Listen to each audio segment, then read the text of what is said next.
We all grow up with many dreams and aspirations. We go to school, learn some skills, and get pressured for a quarter of our life to figure out what we want to do in order to survive the remaining 75 cents. The concept of money and needing it to survive.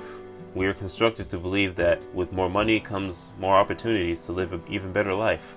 We buy a house, some fortunate enough to buy and build multiple homes on plots of land in which someone decided they wanted to claim as their own.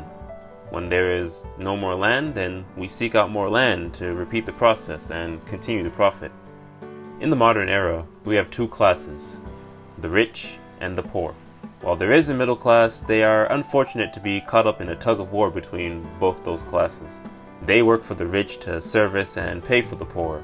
The rich oversees all operations, while the poor collects what they can from the middle, while the middle works hard to just keep up, a backward cycle that has gone for quite some time. We are constructed to believe that extreme wealth is the definition of success, and that there will always be someone above you on the food chain. Peers and even parents push you to be at a certain level of success, or you're not doing enough.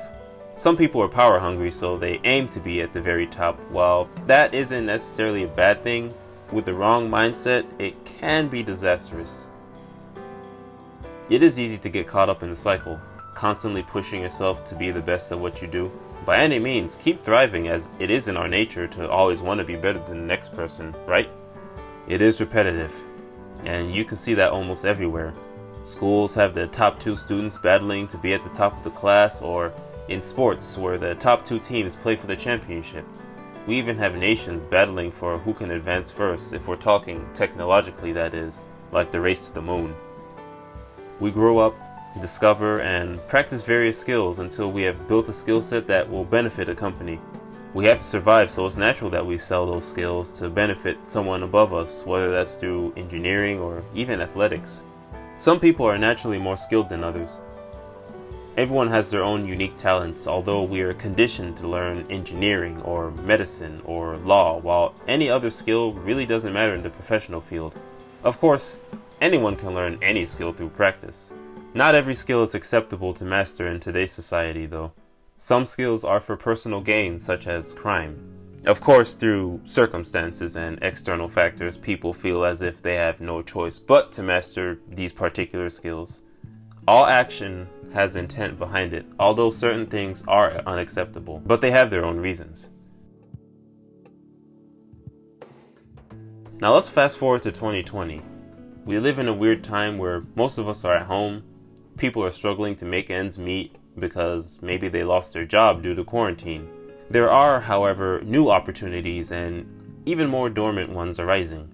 More and more people have access to work from home, and companies are learning to shift to online operations. Who's to say where businesses are heading, but it wouldn't be surprising if more people chose to work from the comfort of their homes for better job security. With the internet, we have access to a lot, and people can even learn skills online for free. Take these skills and advertise yourself, and your first client is someone on the other side of the world. The accessibility is crazy, and it is likely that the shift will continue as more and more businesses migrate to the internet. One thing I've learned during quarantine is that a physical job is not guaranteed. I guess it is safe to admit that I am afraid to work for a company, because even with strong job security, you can still end up losing your job. Many people shoot down the idea of starting their own businesses, and it's relatable.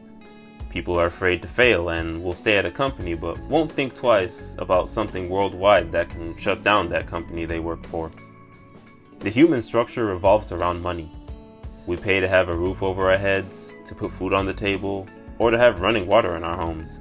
It's hard to determine where that money goes, but it's quite obvious that someone with more money is capitalizing off of our need to survive.